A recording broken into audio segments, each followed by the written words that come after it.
Returning now with a live look to Washington. This is the White House this morning, where in just a couple of hours, Prime Minister Mark Carney will arrive for a crucial meeting with U.S. President Donald Trump, one that will have major implications on the future of the Canada-U.S. relationship. Carney's trip to Washington comes at an important time for Canada. Our country has been severely impacted by Trump's trade war. The Prime Minister has said he expects difficult but constructive conversations. The two leaders agreed in March that Trump and whoever became prime minister would meet to begin talks on a new economic and security pact. CTV's Washington bureau chief, Joy Malbon, is outside the White House. She joins us now with more. So, Joy, set the stage for us. What does Mark Carney need to navigate here? Well, look, this is Donald Trump, the most unpredictable president that most people have seen in recent years, for sure. You know, the strategy has to be calm, cool, collected. Another world leader is coming here to meet Donald Trump. Yesterday, he began downplaying it. Donald Trump began downplaying this visit. But remember, he's the one who picked a fight with Canada. There are serious tensions between our two countries. We've seen it in Canada. Tourism way down. California's governor, Gavin Newsom, you know, practically begging Canadians to visit California. There's a lot at stake here. And Donald Trump, he is under pressure for a win. He has to start showing some kind of progress with his tariff trade war.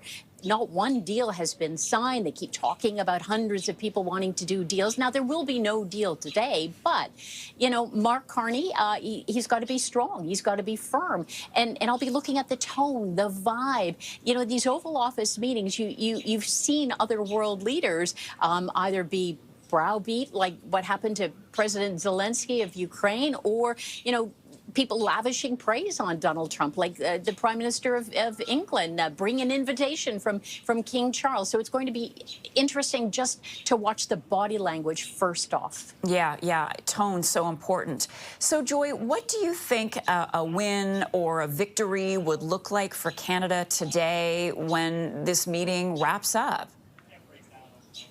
You know, the biggest win, I think, is if Donald Trump would stop talking about trying to take over Canada and annex Canada and that we're going to become the 51st state. He said it yet again on Sunday. He was asked on NBC's Meet the Press, would you ever consider military use? What? We're talking invading Canada? You've got to be kidding me. If he could stop talking about that, that would be a huge win. But I don't suspect that will. It's part of Donald Trump's rhetoric. He loves that. A win, perhaps, would be, you know, what he said earlier, that the Prime Minister's a nice man. He's a nice gentleman, showing some kind of respect for Canada. And I think, you know, the Prime Minister's going to come and probably try and have a broader conversation with Donald Trump, that this just isn't trade, because Trump's got it in his head that somehow we are ripping him off, like all these countries are ripping him off. He's got to try and reset that, reset the relationship and try and get Trump to think of different things. And what else can Canada offer? What can we offer in way of security, of sharing intelligence, tourism, all those kinds of things? Those would be very big wins. But, you know, we're not going to see a trade deal today.